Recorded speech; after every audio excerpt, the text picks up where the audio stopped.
SIR നടപടികൾ അവസാനിച്ചതോടെ സംസ്ഥാനത്തെ voter ലിസ്റ്റിൽ നിന്ന് പുറത്തായത് 8.97 ലക്ഷം പേരാണ്. 2.69 കോടി വോട്ടർമാരാണ് സംസ്ഥാനത്ത് ആകെയുള്ളതെന്നാണ് തെരഞ്ഞെടുപ്പ് കമ്മീഷൻ പറയുന്നത്. അന്തിമ പട്ടിക ഇന്നായിരിക്കും ഔദ്യോഗികമായി കമ്മീഷൻ പ്രസിദ്ധീകരിക്കുക. വരാനിരിക്കുന്ന നിയമസഭാ തെരഞ്ഞെടുപ്പ് ഈ പട്ടികയുടെ അടിസ്ഥാനത്തിലായിരിക്കും നടക്കുക. മണ്ഡലാടിസ്ഥാനത്തിലുള്ള പട്ടികയുടെ കോപ്പികൾ കമ്മീഷൻ രാഷ്ട്രീയ പാർട്ടികൾക്ക് കൈമാറും. വോട്ടർ പട്ടിക പരിഷ്കരണം അവസാനിച്ചെങ്കിലും പേര് ചേർക്കാനുള്ള അവസരം ഇപ്പോഴും തുടരുകയാണ്.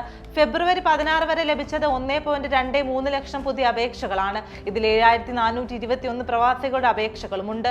നാമനിർദ്ദേശ പത്രിക സമർപ്പിക്കുന്നതിന്റെ അവസാന നിമിഷം വരെ വോട്ടർ പട്ടികയിൽ പേര് ചേർക്കാൻ അപേക്ഷിക്കാം. നിലവിലെ അന്തിമ പട്ടിക പ്രസിദ്ധീകരിച്ച ശേഷം മാത്രമേ ഈ പുതിയ അപേക്ഷകളിൽ നടപടി ഉണ്ടാകൂ എന്ന് കമ്മീഷൻ അറിയിച്ചിട്ടുണ്ട്. കാര്യങ്ങൾ ഇങ്ങനെയൊക്കെയാണെങ്കിലും ചില കാര്യങ്ങളിൽ ഇപ്പോഴും അവ്യക്തത തുടരുന്നുണ്ട്.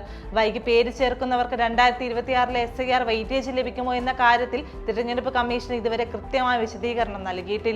കഴിഞ്ഞ ജൂൺ 2, 3 തീയതികളിൽ ഓരോ മണ്ഡലത്തിൽ നിന്ന് 2 വീതം BLOമാരെ ഡൽഹിയിൽ കൊണ്ടുപോയി പരിശീലനം നൽകിയത് മുതലാണ് കേരളത്തിലെ SIR പ്രവർത്തനങ്ങൾ അനൗദ്യോഗികമായി തുടക്കമാകുന്നത്. പ്രത്യേക ബോഗി തന്നെ വാടകയ്ക്കെടുത്താണ് കമ്മീഷൻ BLOമാരെ ഡൽഹിയിൽ എത്തിച്ചത്.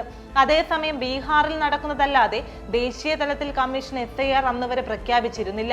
ഡൽഹിയിൽ പങ്കെടുത്തവർ തിരിച്ചെത്തി അതത് മണ്ഡലങ്ങളിലുള്ളവർക്ക് പരിശീലനം നൽകിയതായിരുന്നു അടുത്ത ഘട്ടം. 15 BLOമാർക്ക് ഒരു സൂപ്പർവൈസറും സംശയ നിവാരണത്തിന് ഓരോ നിയോജക മണ്ഡലത്തിലും 2 ട്രെയിനിമാരെയും നിയോഗിച്ചിരുന്നു.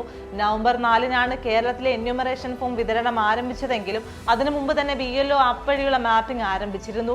തദ്ദേശ തെരഞ്ഞെടുപ്പിന് സമാന്തരമായി SIR നടപ്പാക്കാനുള്ള കമ്മീഷൻ തീരുമാനം മാറ്റിവെക്കണമെന്ന ആവശ്യവുമായി സംസ്ഥാന സർക്കാർ കോടതിയിലേക്ക് പോയ ഘട്ടത്തിൽ BLOമാർക്കായിരുന്നു സമ്മർദ്ദമേറെയും.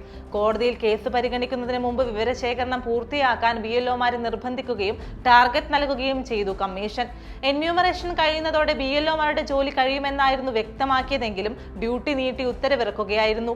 എന്യൂമറേഷൻ ഫോമിലെ യുക്തിപരമായ പൊരുത്തക്കേടുകൾ പരിഹരിക്കാനും ഹിയറിംഗ് നോട്ടീസ് വിതരണം ചെയ്യാനും രേഖകൾ സമാഹരിച്ച് പോർട്ടലിൽ അപ്ലോഡ് ചെയ്യാനുമായിരുന്നു പുതിയ നിയോഗം. ഹിയറിംഗ് വേളയിൽ BLOമാരുടെ സാന്നിധ്യവും നിർബന്ധമാക്കി. വിവരശേഖരണം കഴിയുന്നതോടെ BLOമാരുടെ പരക്കം പാച്ചിലിനും വീടു കയറി ഇറങ്ങലിനും അറുതിയാകുമെന്നായിരുന്നു കരുതിയതെങ്കിലും മറിച്ചായിരുന്നു അനുഭവം. പേരിലെയും ഇനീഷ്യലിലെയും വയസ്സിലെയും എല്ലാം പൊരുത്തക്കേടുകൾ തീർക്കാനും രേഖകൾ സാക്ഷ്യപ്പെടുത്താനും അനൗദ്യോഗികമായി വീണ്ടും ഫീൽഡിലേക്ക്. ഇതിനിടെയാണ് പുതിയ അപേക്ഷകളിലെ പരിശോധന എത്തിയത്. സംസ്ഥാനത്തെ ആകെ വോട്ടർമാർ 2.69 കോടിയാണ്. കേരളം നിയമസഭാ തെരഞ്ഞെടുപ്പിലേക്ക് അടുക്കവേ സംസ്ഥാനത്തെ തീവ്ര വോട്ടർ പട്ടിക പരിഷ്കരണത്തിന്റെ അന്തിമ കണക്കുകൾ പുറത്തുവന്നത് രാഷ്ട്രീയ പാർട്ടികളെ സംബന്ധിച്ച് ഗുണകരമാണ്.